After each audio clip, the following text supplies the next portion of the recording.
Hey guys, it's your boy, it's your man's homeless Antifa member. Uh, uh, uh, Apparently, with this hat, a Seattle barista, a homeless Seattle barista that is a lesbian as well, a bearded lesbian. So, what's up? What's up, my people? How you doing? How you going? What it be? What it is? I am officially right now in a backlog of videos. I got one video that's I haven't uploaded yet, and my YouTube channel is tanking apparently from 400 something views on one video to 17 on the next one. And I don't know what the fuck's going on with it, man. I mean, they love suppressing content, especially I had a thumbnail that says free Luigi. I think they're targeting accounts like that and suppressing them. Either way, here we are. Not much has changed, not much has developed except the beard. My Ra's al Ghul beard has gotten even more Ra's al Ghulish, apparently, which I don't mind. I like. I like the little two-pronged gray attack, as it were. That is my Pokemon power, two-pronged gray attack. Um, Anywho, the sinus infection is getting cleared up. I talked to the gentleman I was supposed to help move some stuff the other day, last week. He might be doing some stuff this weekend that I could help him with. So might make a little bit of money, I hope. And making a good friend, making a good connection. He's a great man. He's a great guy. The security company he works for apparently didn't pay everybody today and said there was a trouble with payroll, so everybody's checks got delayed. Kind of fucking nuts, because this is a huge security company that he works for here in Raleigh, but I ain't going to mention any names and I ain't going to say anything about any companies or whatever. That's all I'm going to leave it at is fucked up situation, you know? Anyhow, and that's like the third time that's happened in like 5 months, apparently. We were talking about it today. So another update on my brother. I won't mention his name because I don't know exactly what is going on with the activities around his case, which it is a case now, and what's happened, just for his protection, his safety. So basically, he, I think I said this in another video, I can't remember, but apparently my friend, because it started out, my friend sent me a text message that he was going to prison for 8 years. And I got this on like a Friday.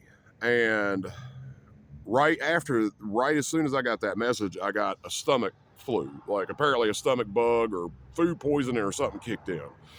I started feeling nauseous. And it wasn't the news, it was, trust me, I was sick. Had stomach issues the next 24 to 48 hours, really bad. And the next day, even though he may have been in prison, something told me to text him and say, "Are you locked down?" Something just didn't feel right, even though I was sick. It was something beyond that, spiritually, that I felt that was a disturbance in the force, if you will, with my friend. Well, that day or the day after, he was basically essentially beaten to death by Charlotte COs and intake. And I got the story today. Essentially, they tried to force him to take some kind of medication on entry, and he refused because he's like, "What is that?" And they would not identify what they were trying to get him to take. So his arms were handcuffed behind his back. They tried to force him to take the pill, whatever it was. He refused. He said, I'm not on any medications. I don't have any prescriptions, nothing. I don't need to take this. They started to struggle. He slammed up against the wall like one of the guards. The guard then proceeded to basically, and both guards apparently just, decided to go ahead and beat him to death. And then come to find out later on, whenever he was, he recovered after about 3 days in a coma. Last thing he remembers is essentially getting slammed to the ground, because essentially what they did was not only did they beat him, but they body slammed him a couple of times, his head ricocheting off the concrete, which basically put him in a coma. beat his legs, beat the bottom of his feet until he basically was forced to take this pill, which whatever it was. Interestingly enough, he has photo evidence of all this. Once he told the nurse at the hospital what happened, he was free to go. He was released. They documented all the evidence. They got it in emails. They got it in everything. He is going to pursue full legal action against the CMPD. And there you go.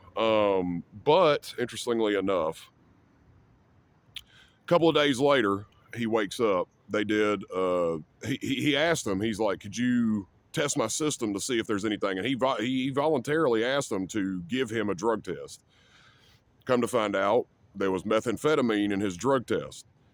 My friend has never done meth. He's never been on meth. He's never wanted meth. And interestingly enough, too, he has a wound on his tongue where he bit through his own tongue, supposedly. I don't believe he bit through his own tongue. I believe that's where they forced his mouth closed so hard to where it pinched his tongue between his teeth and shredded his tongue when they forced the methadone or meth in his mouth for him to swallow. That way they were going to say that he took contraband, he swallowed it, he resisted, and that's why they had to beat him to death. Fucked up, man. Really crazy. Really crazy. But he lived. He survived. And he died 3 times during his coma. And basically, during his comatose state, he died 3 times. The third time is when they brought him back, was when he regained full consciousness. After 3 days, basically, they were going to try to contact his family member about making decisions as far as continuing his life. He was on basically he had a catheter, he had a feeding tube, shit they do for people who are basically brain dead. He's come back to full cognitive function. His brain is functioning. He is alive. And how the fuck he's still in one piece, let alone coherent and conscious, I have no fucking idea, man. It's beyond explanation. And trust me, my friend, he's not a very big man. He's only 5'5", 5'6", weighed 135 pounds, and 2 full-grown, beefy men beat the living fuck out of him and slammed him against the ground to the point where he was comatose, and they were thinking he wasn't going to make it, basically. And the third day, whenever they were going to contact his family, when he got resuscitated a third time, I guess, he came to and became conscious. And there you go. Really hard to hear. Really hard to hear from my friend. Really hard. I want to go to fucking Charlotte right now and kill some motherfuckers. I ain't gonna lie to you, because my friend, if you ever knew him, if you ever met him, is one of the most kindest, nicest, most personable people you've ever met in your life. He could charm the pants off a snake, man. He is one of the greatest men and greatest people I've ever met in my life. And the thought of losing him, especially like that, I mean, everybody dies. I could accept that. And if it was something natural or something accidental or something that could be, but motherfuckers beating him to death, fuck no. I would be going to prison. I'd be going to prison for murder, because I'd track him down and I'd fucking kill him. I would murder him. And point blank, period. That's it. Because I don't have anything really in my life to lose. And that's subjective. Some of you think I'm a piece of shit, I guess, a homeless piece of shit. And that brings up another point that I'm going to get to here in a second. But I just want to say, I really, I have things, but those are in development. Those are not brought to fruition yet. And everything else, though, I have nothing holding me back. And that would be it. That would have been the thing that would have snapped me, to be honest with you. That would have derailed all this Raleigh trip, this progress, any of the mental strides I've made, that would have derailed it. I would have went to Charlotte. I would have got up $27, bought a train ticket. I would have spent time investigating where these motherfuckers were, finding out who the fuck they were, and I would have murdered them.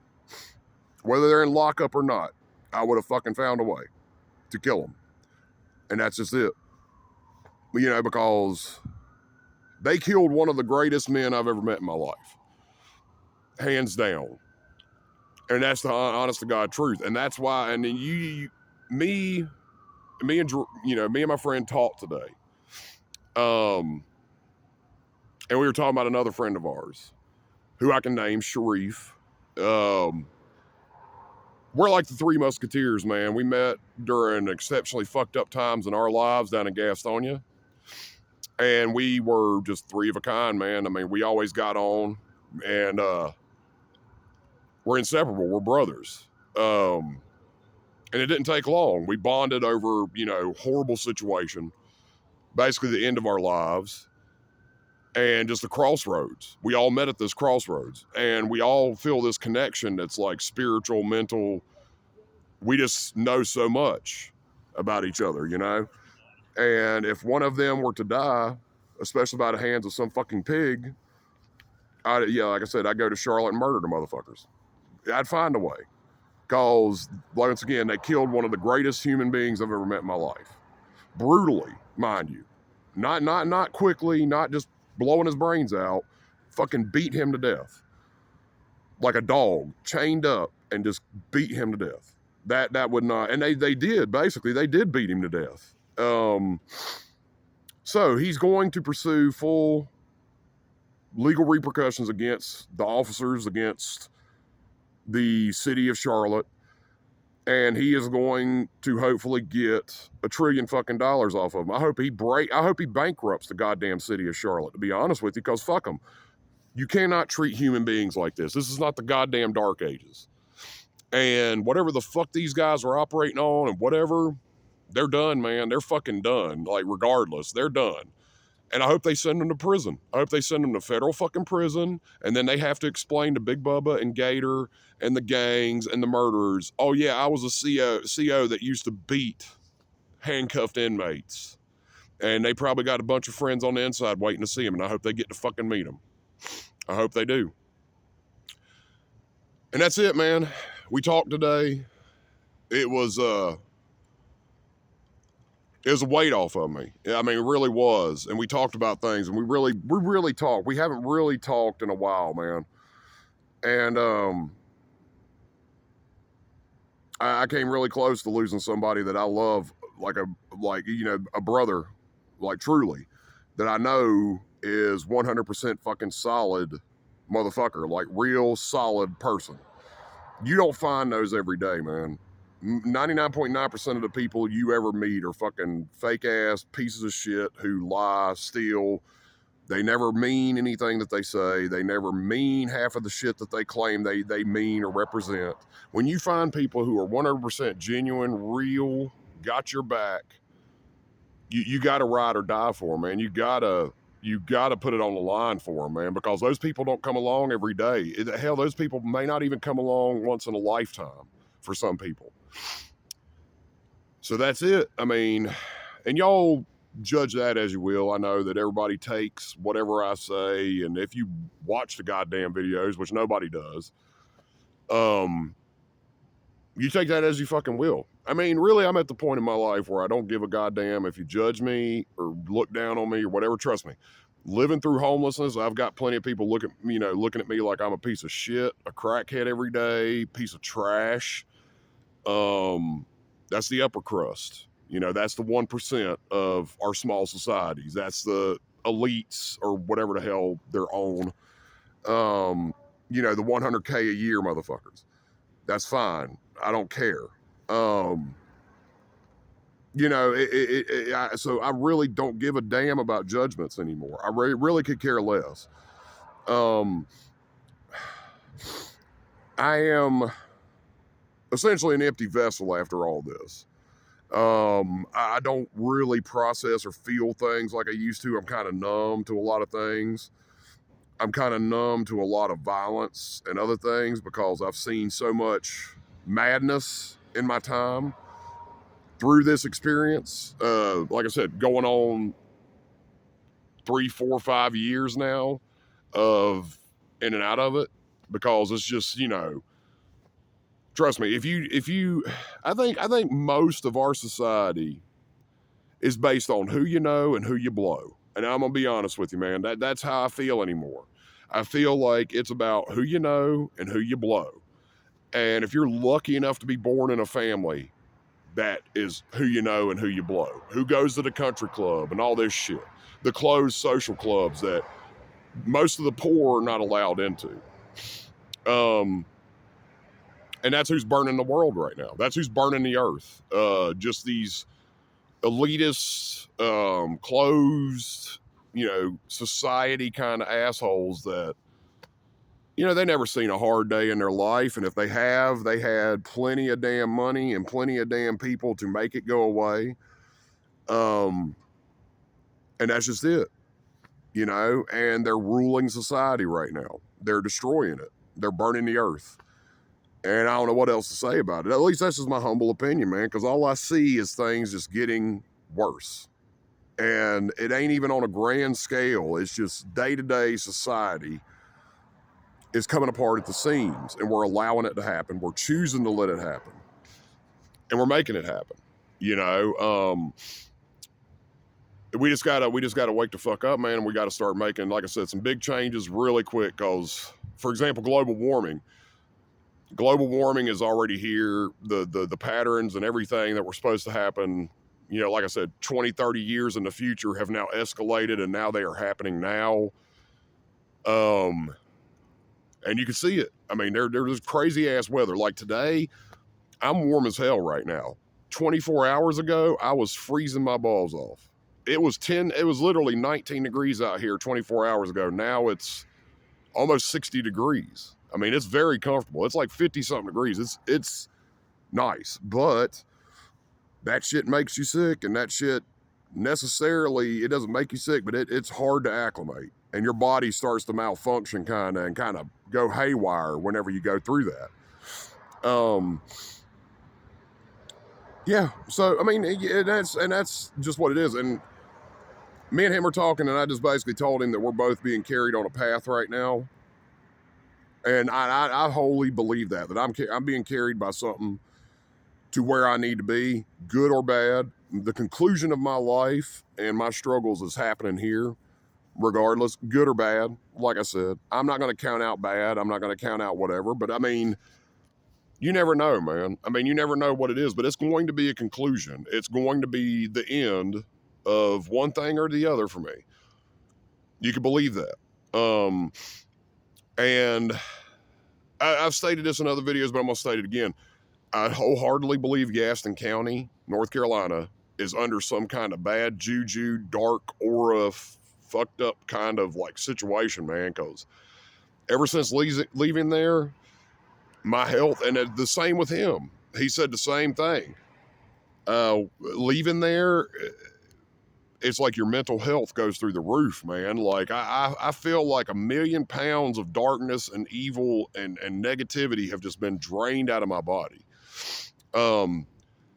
Things have been tricky here, difficult, but nothing that I'm not used to. But then also, if you have the mental faculties and wherewithal and positivity and drive, that really isn't that bad.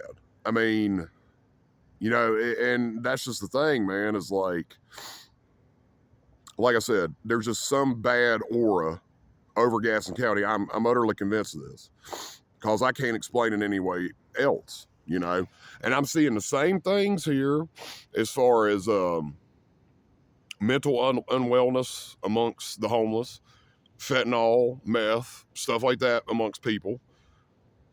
But it's just a completely different feeling to the environment. I don't know what to say about it, man. I mean, maybe it's because there's a lot of good people here. There is a lot more philanthropic and intelligent and structurally sound people here than there is in Gastonia. And you could tell, you could feel it. You could feel the energy every day when you walk the streets, man. It's like, good or bad, it's still a vibe. It's still people getting things done. It's not just a bunch of people waiting around for government benefits and all this shit, man. It's movers and shakers, it's doers, and a lot of these people are, deciding the fate of hundreds of thousands of people because they work inside the government, the state government. So, it's something that's kind of staggering, like, and seeing, but you feel that energy. And I've always believed, whether you believe in that or not, I'm empathic. I always believed that I had a lot of empathic tendencies. I could feel energy from people. I could feel energy from others. When others are down and sad and shitty and feel shitty and stuff like that, I absorb that. I'm the kind of person, I absorb what's around me. If I'm not in a high functioning environment with people who are like, capable and athletic and stuff like that, then I fall off. I don't do stuff like that. Ever since being here, I think a lot of the reason why I've been working out every day and at least doing minimal workout stuff, which is really working. I mean, I'm getting stronger by the day, more healthier by the day. But that being said, I think it's a lot to do with where I go to do usually my push-ups. My routine is a nice little place. They have these little benches and stuff like that out on the sidewalks.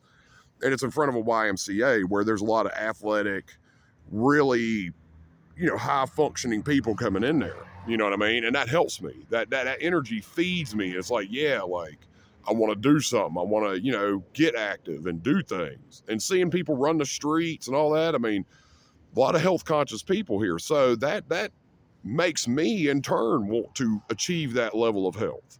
But when you see a bunch of people sitting around drinking fucking Four Loko all day and getting fat and lazy and just, eating junk food and garbage and just not really worried about physical fitness, it affects you, man. It's like, why, it kind of brings you down. But it's not like that here. And I think a lot of that may have something to do with it, but I also believe wholeheartedly, once again, Gastonia just has this evil darkness over it for whatever reason I can't explain.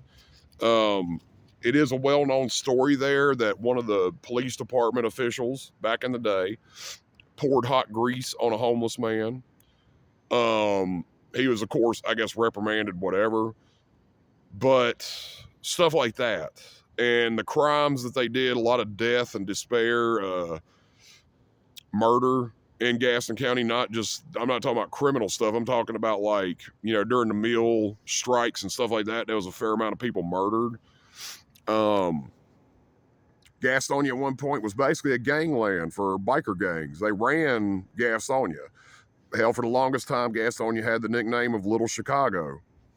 I mean, it's a lot of death, despair, and just, like I said, bad juju and blood on that ground. You could tell. It's just an aura about Gastonia that as soon as you enter the town limits, it's like, yeah, so, it's no wonder, once again, and I can't say this enough, 700 churches, no homeless shelters. So you tell me what they're working on. How the hell do you have 700 churches and not a single homeless shelter, man? Or even a night shelter? I mean, it took an act of Congress for them to get a damn night shelter together. And if the volunteers don't show up, then guess what? The night shelters don't open. It's like, really? This is the best you could do with 700 churches. I mean, and you got to think each one of those, each one of those churches, let's just say realistically, which is a very small estimate, has a congregation of 100 people, right? What is that? That's like 70,000 people. Is that right? I don't know if the math's right on that. Yeah, cause I'm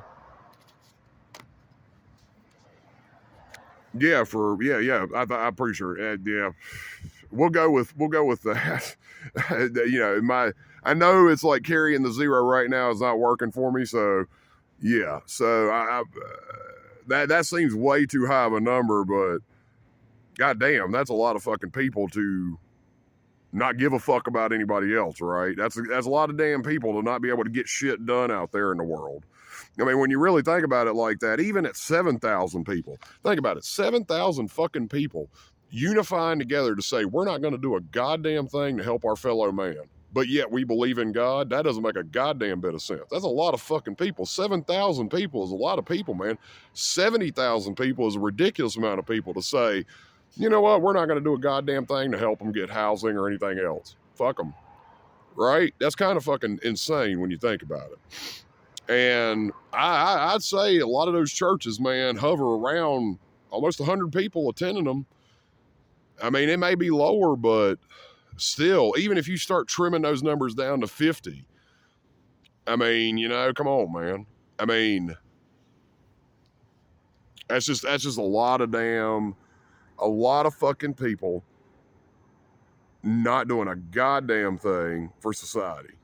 And I mean, I literally mean that. And I mean, what are they realistically doing? Dressing up nice, getting together, handing God knows how much money to their, churches, all for that to manifest into no shelters or no night shelters or nothing like that. And when I'm here, when I tell you, the Salvation Army, for example, before they closed, they had a night shelter the winter before them. I had a job at Dollar General. I got off one night. It was 19 degrees outside, or actually it was 11 degrees when I got off at work at like 9 o'clock, 10 o'clock. I really didn't want to go to that night shelter because I know I wasn't going to get any sleep, but it was the best I had. And I'm like, man, I gotta get in some warmth tonight. So I get off work, I go there, the shelter's closed. And you know why? Because they didn't have volunteers. And you know how many people it takes to run that night shelter? One cop and one person. They didn't have nobody show up. So guess what? The night shelter wasn't open on a freezing cold night. You tell me, man, that's the kind of fucked up shit I've been dealing with through my entire homeless journey. Their fucking bullshit. None of the churches would open up. Salvation Army was the only place that would open up a night shelter when the temperatures dropped below freezing. Now, if it was 34 degrees outside, they would not open up. If it was 33 degrees, they would not open up. It had to be 32 and below. And they would kick you out at 5 a.m. or 6 a.m. before the sun came up. So basically, you got that night, and then you got kicked out on the street in the morning before the sun came up. And it was like, good luck, little buddy. So, I try to explain it to people what the Gaston County system did to me. I wasted so much time there and got so much mental damages and everything else from that shit to where, even now, it's like these resources here, I don't take full advantage of because I'm like, I don't trust these people. And I mean, that's because of Gaston County. And I don't rely on it because I'm like, it's going to be shut down tomorrow. Because I'm so used to shit like that happening in Gaston County. The people who are supposed to feed or bring lunches somewhere don't show up, et cetera, et cetera, et cetera. And I mean, it's like crazy, man. It's insane. It's madness. And it made me mad and it made me insane. And it drove me to the point of basically just not even caring and giving up on life. If it wasn't for an older gentleman, I've already said this, but I'll go over it again. If it wasn't for witnessing the death of an older gentleman who literally dropped dead and was picked up like human garbage off the concrete in front of a convention center, who was homeless, I probably wouldn't have made this move. And once again, this was a Hail Mary pass. This was a desperate move to just get as far the fuck away from Charlotte and Gastonia as I could. And just try my Hail Mary pass, man, to see if I can't create my life and my career and everything else. And I think it's working. It's just taking time. Anyways, I'm going to let you guys go. Sorry for the long video once again, but that's what it is. I love you guys. Have a good one. Take care of each other. Love each other. And let's get out there and do some good work in society and fix this shit.